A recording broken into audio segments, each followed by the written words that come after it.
Der belə sabrım tükendin ay zalim, sabır etmeden, bakmaktan yoruldu yola gözlerim, yola gözlerim,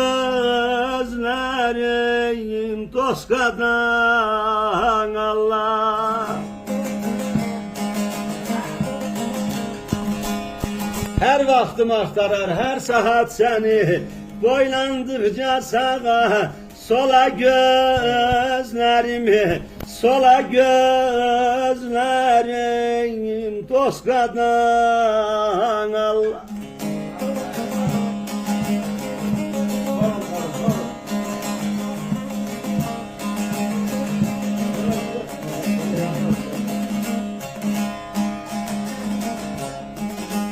Dedim güzel olmana denil karsız, mühebbeti soygay zalim eşki habersiz.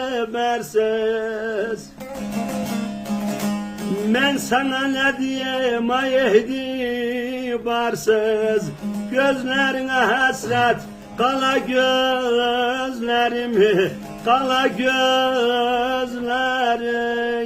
Toska'dan Allah.